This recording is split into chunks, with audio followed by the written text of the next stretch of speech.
Hello everyone, সবাইকে good morning. সবাই নিশ্চয়ই খুব ভালো আছো। আবারও চলে এসেছি আমি Smriti. Welcome to Shrimit blog. সকালবেলা উঠেই স্নান টান শেষ হয়ে গেছে, এখন একটু চা খেয়ে নেব। তো রায়ের জন্য আগে গরম জলটা তুলে রাখি। হ্যাঁ, আরেকটা কথা, আজকে কিন্তু আমি আর পুজো দিইনি। আজকে সকাল সকাল মামনু স্নান করে নিয়েছে, পুজো টুজো হয়ে গেছে। আর আমার একটু কাজকর্ম ছিল, ওগুলো করেই আমি এখন স্নান করলাম। চলো তাহলে রান্নাবান্না শুরু করা যাক।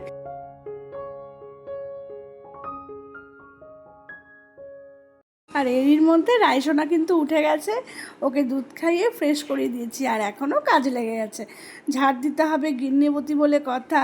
কাজকর্ম না করলে হয় বলো তো? আর এই যে সকালবেলা যখনই ও একটু ঘ্যান ঘ্যান করবে না, আর যখনই একটু কিছু খাবো বা এরকম কিছু বলবে, তখনই কিন্তু এইগুলো ওকে দিতে হবে। মাখানাগুলো এমনি খেতে খুব ভালোবাসে। তো মাঝে মাঝে আমি, এটা তো খারাপ জিনিস না, ভালোই জিনিস, কোনো ক্ষতিও নেই, সেই জন্য মাঝে মাঝে একটা দুটো ওকে বাটিতে দিয়ে বসিয়ে রাখি যেন চুপ করে থাকে। আর এইদিকে কিন্তু রান্নাবান্নার জোগাড়যন্ত্র শুরু হয়ে গেছে। আর এই যে সকাল সকাল রান্নাবান্না বসিয়ে দিয়েছি। সকালবেলা উঠেই শুধু মাথার মধ্যে চিন্তা থাকে আজকের দিনটা কি খাবো কি না খাবো।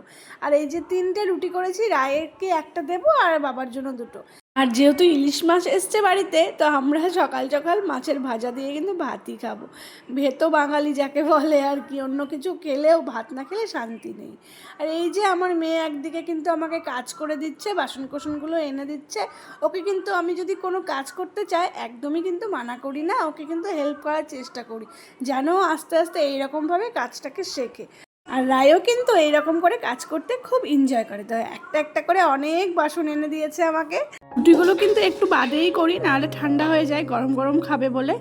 তো তোমাদের সঙ্গে একটা কথা শেয়ার করি। কদিন আগে ইন্টারনেট ঘেটে কিন্তু আমি একটা কথা জানতে পারলাম। রুটিগুলো কিন্তু আমি আগে গ্যাসের আগুনে ডিরেক্ট সেঁকতাম, কিন্তু সেটা কিন্তু একদমই হেলথের জন্য ভালো নয়। সেই জন্য এখন চেষ্টা করি তাওয়ার উপরেই একটা কাপড় চেপে চেপে রুটিগুলো যথেষ্ট ফোলানোর। তো ওটাই কিন্তু শরীরের জন্য ভালো। দেখো, তোমাদের সঙ্গে গল্প করতে করতে প্রায় অনেকগুলো রান্নাই কিন্তু আবার হয়ে গেল। আর রায়ের খাবারটা কিন্তু একদম রেডি। তো এই যে কলা আর আম দিয়ে একটা রুটি দিয়ে ভালো করে স্মুথ পেস্ট করে নিয়েছি। এটাই কদিন থেকে রায়কে আমি খাওয়াচ্ছি। খাবারটা কিন্তু আবার এখন খুব তাড়াতাড়ি চেঞ্জ করব, কারণ অনেক দিন হয়ে গেছে রায় রুটি খেয়ে নিয়েছে। আমি কিছুদিন একটা খাবার দিই, আবার কিন্তু কিছুদিন বাদে আবার অন্য একটা খাবার চেঞ্জ করি। রোজ রোজ কিন্তু আমি নতুন খাবার দিই না। আর রায়কে খাওয়ানোর পর আমাদের খাবারও রেডি। সকাল সকাল আলু সেদ্ধ আর ইলিশ মাছের ভাজা হলে আর কি লাগে বলো? যতই ভাবি যে ভাতটাকে অ্যাভয়েড করব, কিন্তু কিছুতেই আর পারি না।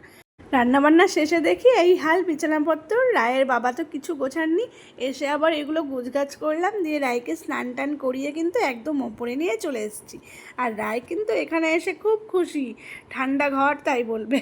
স্নানের পরে এখানেই আমি ওকে ঘুম পাড়াই, এতটা গরম পড়েছে, কিছু করার নেই। আমার সমস্ত কাজকর্ম করে রায়কে স্নান করিয়ে তবে কিন্তু আমি ওর সঙ্গে একটু সময় কাটাতে পারি, না হয়তো সকাল থেকে উঠে তো যুদ্ধ চলে। এই সময়টা কিন্তু রায় খুব এনজয় করে, আমার সঙ্গে খেলার চলে, পড়াশোনাও হয়ে যায়, লেখালেখি যেটাই আবদার করে আমি তখন কিন্তু ওর মেটানোর চেষ্টা করি। কাজের সময় বায়না করলে তো আর সময় দিতে পারি না, এই সময়টা আমি ফ্রি থাকি, সেই জন্য ওকে একটু সময় দিই। আর বাচ্চাদের সময় দেওয়া কিন্তু খুবই দরকার, তাই না? আর হঠাৎ করেই কিন্তু ও এসে ঘুমিয়ে পড়ে না, অনেকক্ষণ খেলা করে তারপর ঘুমায়। মাঝে মাঝে এক একদিন হয়তো তাড়াতাড়ি ঘুমিয়ে পড়লো, সেটা আলাদা। 10:30 থেকে 11টার মধ্যে যেহেতু সকালের খাবারটা খায়, তো এই যে একটার সময় দুধ খাইয়ে কিন্তু আমি ওকে ঘুম পাড়িয়ে দিই। চলো ঘুমাই মামা, আর হচ্ছে অনেক পড়াশোনা লেখালেখি হয়েছে, এখন ঘুমো তো, চলো।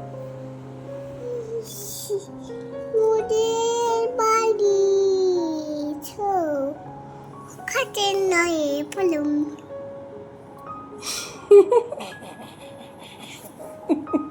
মাছি পিছি মোদের বাক আর এসো তো বস। হাতি নাই, কালম নাই, হাতি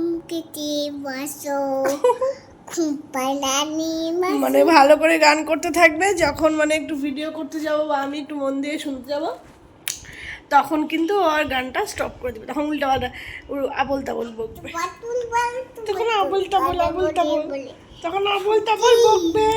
দেখতে যাবে কি আবল বাদল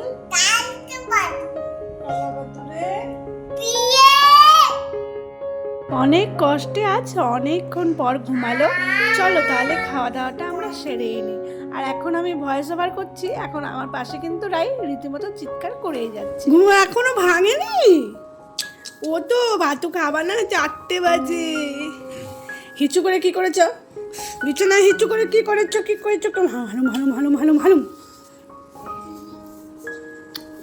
না বলো একদম হবে না, আমাকে চুমাচাটা বকা দিত বাবাকে। Shut up. আচ্ছা তুমি আছো আমার কাছে আছো, চলো ভাত খাবো না, চলো চলো চলো চলো চলো চলো চলো চলো না, তুমিও চলো না, ও যাবে নাকি নালে।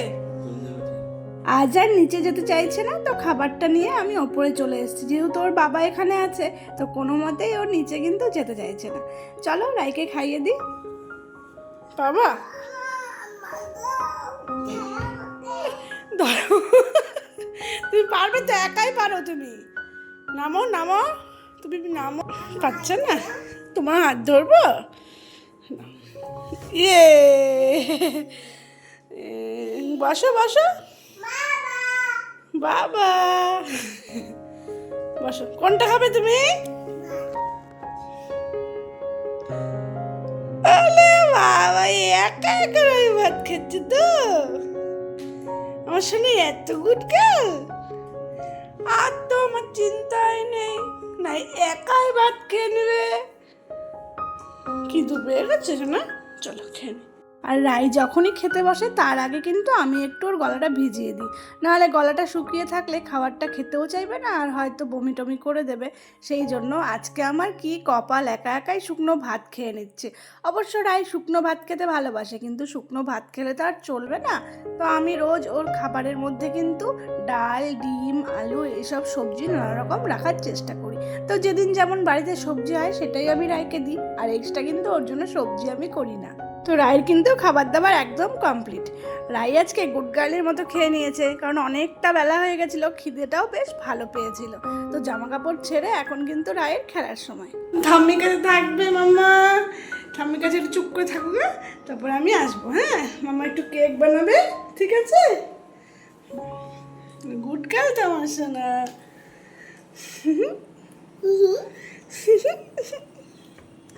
আস্তে আস্তে নামো একদম, হ্যাঁ নাহলে পড়ে যাবা। এখন আবার রাইমণি কিন্তু একদম মানে হাত ধরে নামবে না, ও বড় হয়ে গেছে, একা একা নামবে। তবুও আমাকে দিয়ে গেলাম, এখনও একটু ঠাম্মার কাছে বসুক, তারপর আমি আবার কেক বানাবো। চলো তাহলে কাজটা সেরেই নিই।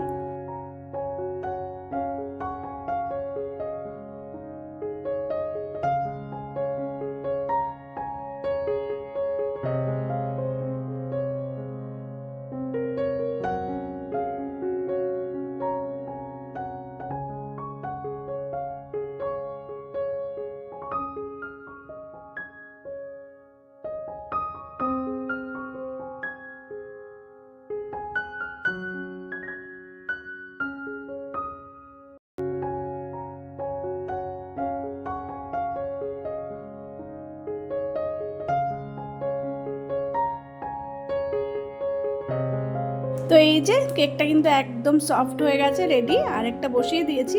তো কেক বানাতে যেহেতু আমি খুব ভালোবাসি, সেই জন্য তোমাদের সঙ্গেও কিন্তু একটু শেয়ার করি। তো চলো কেকটা রেডি করে ফেলি ঝটপট। আর আমার কেক বানানো তোমাদের কাদের কাদের দেখতে ভালো লাগে অবশ্যই কিন্তু কমেন্টস করে বলো।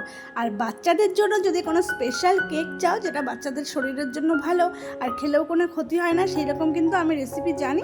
যদি চাও তোমরা অবশ্যই কমেন্টস করো, আমি কিন্তু সেই রেসিপি তোমাদের সঙ্গে শেয়ার করবো। তোমাদের সঙ্গে গল্প করতে করতে কেক কিন্তু একদম রেডি। আমার খুব ভালো লাগছে, আর তোমাদের কেমন লাগছে অবশ্যই বলো। অনেকক্ষণ মাকে ছেড়েছিল, এখন আর পারছে না থাকতে, সেই জন্য কিন্তু একাই চলে এসছে ওপরে। অনেকক্ষণ খেলাধুলো করেছে, অনেকটা সময় দিয়েছে, কেকটা আমার রেডি হয়ে গেল, তাই না? তো কত গুড গার্ল দেখতে পাচ্ছ রাই, কিন্তু মাঝে মাঝে একটু দুষ্টুমি করেই ফেলে। আর বাচ্চাদের তো কাজ দুষ্টুমি করাই, সেটা কি আর মানা করতে পারবো? আর রাই কেকের সামনে এলেই আমার মনে হয় কখন গপাত করে হাতটা বসিয়ে দেবে, তাহলেই কিন্তু শেষ। তো এই যে সন্ধ্যাবেলায় এখন মার সঙ্গে খেলাধুলা হবে, আর একটু কিন্তু দুধ আমি খাইয়েছি। দুধটাও যেহেতু ভালোবাসে, তাই জন্য কিন্তু আমি 2-3 বার দিনে ওকে দুধ দিই। চলো তাহলে একটু চা করা যাক। সন্ধ্যাবেলায় চা না করলে কিছুতেই ভালো লাগে না, কখন থেকে মনটা চা চা করছে। তো এখন আবার রায়কে একটু খাওয়াবো। তো আজকে অনেক দিন বাদে কিন্তু রায়ের জন্য সুজি করেছি। সুজি বেশ রায় ভালোই খায়। তো আমার বকবক শুনতে শুনতে যারা একদম ভিডিও শেষে চলে এসছো, তাদেরকে তো অনেক অনেক ধন্যবাদ, অনেক ভালোবাসা। সবাই খুব ভালো থেকো, দেখা হচ্ছে নেক্সট ভিডিওতে। সবাইকে টাটা।